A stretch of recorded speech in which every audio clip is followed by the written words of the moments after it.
أعوذ بالله من الشيطان الرجيم بسم الله الرحمن الرحيم মান্দা থানা আদর্শ বালিকা বিদ্যালয় ও কলেজ প্রাঙ্গণে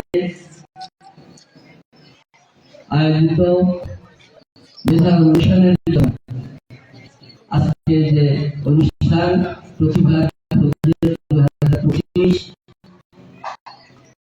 সেই অনুষ্ঠানের সভাপতি বাংলাদেশ শিক্ষক সমিতি মান্দা উপজেলা শাখার সম্মানিত আহ্বায়ক বিশ্ববিদ্যালয়ের প্রধান শিক্ষক মোহাম্মদ সজরুল ইসলাম আমাদের মাঝে আজকে এই অনুষ্ঠানে উপস্থিত থেকে অনুষ্ঠানের সভাপতিত্ব করেছেন, অনুষ্ঠানকে অলঙ্কৃত করেছেন আমাদের সকলের অভিভাবক, আমাদের প্রিয় ভাই বাংলাদেশ জাতীয়তাবাদী দল মান্দা উপজেলা শাখা যার নেতৃত্বে চলে মূলত এই দলের উপজেলা কমিটির সাবেক সভাপতি, বর্তমান কমিটির সিনিয়র সহ সভাপতি জনাব মুক্তাসির রহমান মাকি ভাই, মঞ্চে উপস্থিত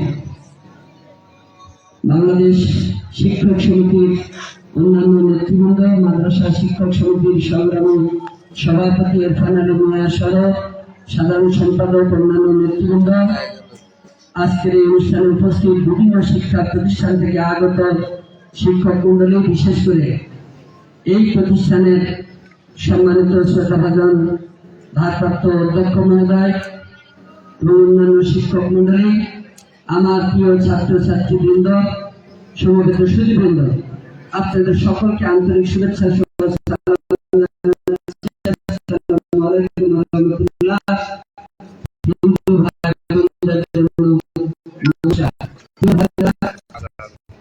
আজকে একটা সময়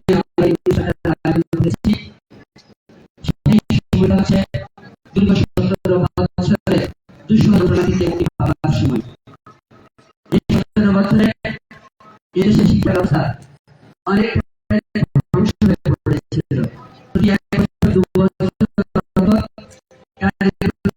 পরিবর্তন হয়, পরিবর্তন হয়, বিভিন্ন কারণে আমাদের শিক্ষক যথাযথ প্রশিক্ষণ পায়। একইভাবে আমাদের ছাত্রছাত্রীবৃন্দ একসময় এক এক ধরনের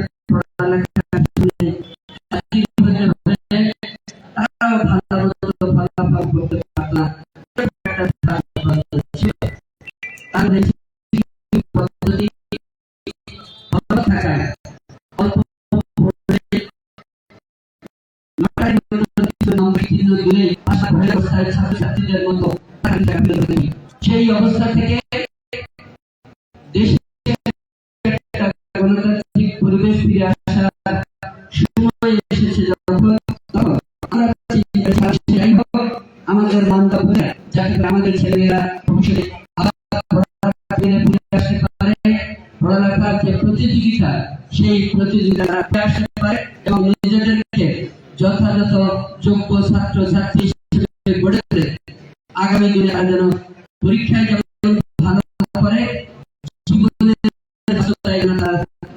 হতে পারে, শত চড়াই উঠাই দিয়ে যেন তাদের সফলতা হিসেবে পৌঁছাতে পারে, এরকম একটা প্রত্যয় নিয়ে, এরকম একটা আশাবাদ নিয়ে মূলত আমি মাধ্যমিক শিক্ষক সমিতি, মাদ্রাসা শিক্ষক সমিতির নেতৃবৃন্দের সঙ্গে পরামর্শ করে আজকের এই ছোট পরিসরে আয়োজন করেছি।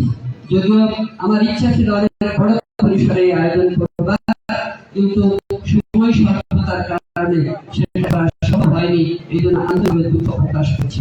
তবে এটুকু বিশ্বাস নিয়ে করেছি, আজকে যে শুভ সূচনা আমরা করলাম, এর ধীরে ধীরে আমরা করবো বিভিন্ন দপ্তর থেকে, বিভিন্ন দিক থেকে, বিভিন্ন প্রতিষ্ঠান থেকে যদি এরকমের আয়োজন বারবার হতে থাকে, তাহলে আমাদের এই কোমলমতি ছাত্রছাত্রীদের মধ্যে প্রতিযোগিতার যে স্পৃহা সেটা আরো বেড়ে যাবে, তারা ভবিষ্যতে আরো ভালো করবে।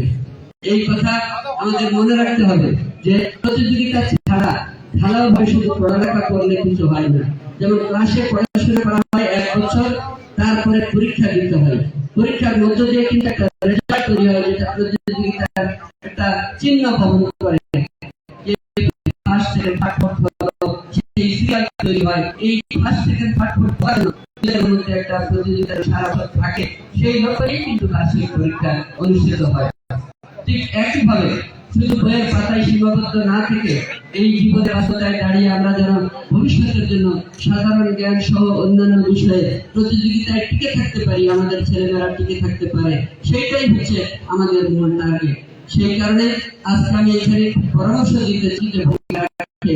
সুতরাং এই বিতর্ক প্রতিযোগিতা একটা বড় বিষয়। আজকে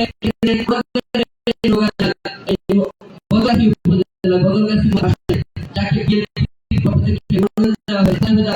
ঢাকা বিশ্ববিদ্যালয় ডিবেট ক্লাবের নেতা ছিলেন, তিনি ঢাকা বিশ্ববিদ্যালয়ের প্রশ্ন ডিবেট করতেন। আজকে দেখেন তার মূল্যায়ন হয়েছে। এইভাবে চিন্তা করে আমাদের আমরা সামনে এগিয়ে নিতে পারি, এই চিন্তাগুলো আপনারা করেন। এই মোকাবিলা সেই ক্ষেত্রে স্কুল থেকে আপনারা করতে পারেন, অঞ্চলে একটা স্কুল মিলে নিজেরা প্রতিযোগিতার আয়োজন করতে পারেন, তাদেরকে সেইভাবে তৈরি করে খেলাধুলার ভাগ করে খেলাধুলা করে পুরস্কার প্রতিযোগিতার আয়োজন এই যদি আপনারা বিভিন্ন প্রতিযোগিতা তার একটা প্রতিযোগিতার আয়োজন করে, তাহলে সেই রকমের অনুষ্ঠানে সার্বিক পুরস্কারের ব্যবস্থা আমি কিন্তু আপনাদের কথা দিচ্ছি। প্রজন্মের জন্য আর পড়ালেখার আমিও বলবো পড়ালেখার মান বিশেষ করে আমরা ক্ষেত্রে আমি বলবো এখানে আপনাদের ব্যাপারে কিন্তু সবসময় একটু ধারণা একটু নিম্নগামী মনে করি। এইটা যাতে না থাকে, ভবিষ্যতে যেন কম্পিটিশনে আপনারা এগিয়ে আসতে পারেন, সেই জন্য আপনাদের পড়াশোনার পরিবেশ, আপনাদের মাদ্রাসাগুলোতে শিক্ষার মান উন্নত করার জন্য কি কি পদক্ষেপ নেওয়া দরকার বলে আপনারা মনে করেন, সেগুলো সুপারিশ ভবিষ্যতে এই জাতীয় নির্বাচনের পরে বাংলাদেশ জাতীয় পাই, তাহলে আমরা গেলে আমরা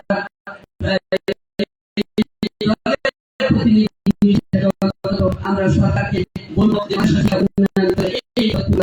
মাদ্রাসা পেয়েছি, সেই তখন সরকার সুবিধা হবে আপনাদের। আমি অনুরোধ করবো আপনারা এগুলো করবেন।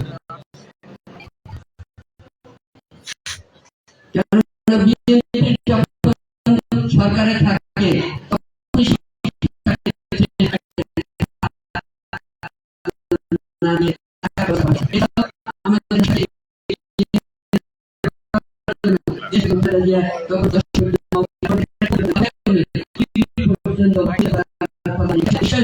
চালু করা হবে। সরকারি স্কুলগুলোর মধ্যে যে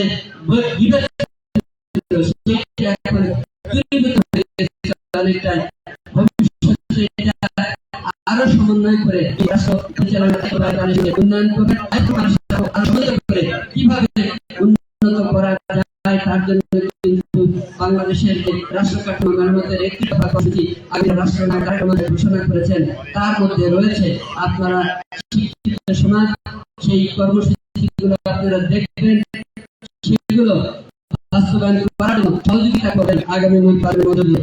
আমি এগুলো জানতে চাই, হয়ে গেছে সময় হচ্ছে, সংক্ষেপ করতে চাই যে ভবিষ্যতে আমাদের এই প্রতিষ্ঠানগুলো যাতে ভালোভাবে পরিচালিত হতে পারে, সারা বছর যেন এরকম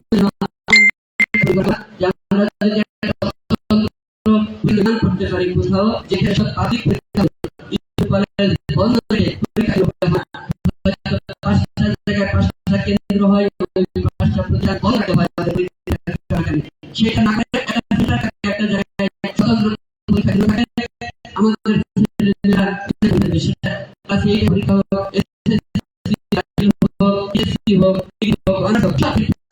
সারা বছর এক জায়গায় অনুষ্ঠিত হবে, এতে করে পড়ালেখার যে সময়ের বিঘ্ন ঘটে, আবার পরীক্ষা কারণে মান একই রকম হবে, খারাপ হবে না হয়, এই নিয়ে যে অসন্তোষ তৈরি হয়, বিরাট বৈষম্য হয়, সেটাও দূরীভূত হবে। আমি পরিকল্পনা করেছি। এই প্রতিষ্ঠান সহ যে বড় শিক্ষা রয়েছে, শিক্ষা প্রতিষ্ঠানে আমাদের ছেলেদেরকে বাইরে একটা ভালো অডিটোরিয়াম যদি থাকতো, তাহলে সেই মধ্যে আমরা মনোরম পরিবেশে এরকম একটা অনুষ্ঠান আয়োজন করতাম। আমাদের এই মানুষের আমি যদি এই প্রতিষ্ঠান বা এরকমের বড় বড় স্কুল কলেজ সেগুলোতে হতে পারে, বাইরে কোথাও একক একটা ভালো অডিটোরিয়াম হতে পারে। আমরা যদি ভবিষ্যতে টাকা পাই, সরকারের আসে, তাহলে আমরা বিএনপি সরকারের পক্ষ থেকে সেগুলোকে গ্রহণ করবো। আপনাদের কাছে সেই কথা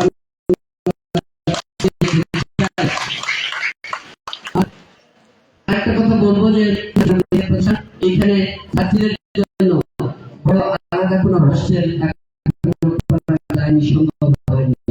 এরকমের বড় শিক্ষা প্রতিষ্ঠান রয়েছে হোস্টেল করা দরকার। সেই স্থানগুলোতে ভবিষ্যতে যাতে হোস্টেল নির্মাণ করা যায়, তার জন্য আমরা দলীয়ভাবে পদক্ষেপ গ্রহণ করবো, এটুকু আশ্বস্ত করে আজকে যে লক্ষ্য উদ্দেশ্য নিয়ে আমরা এখানে এই আয়োজনটুকু করেছি, এই ব্যাপারে বাংলাদেশ শিক্ষক সমিতি এবং মাদ্রাসা শিক্ষক সমিতি সম্মিলিতভাবে যে সহযোগিতা করেছেন, তারা আয়োজন করেছেন, তাদেরকে আমি ধন্যবাদ জানাচ্ছি।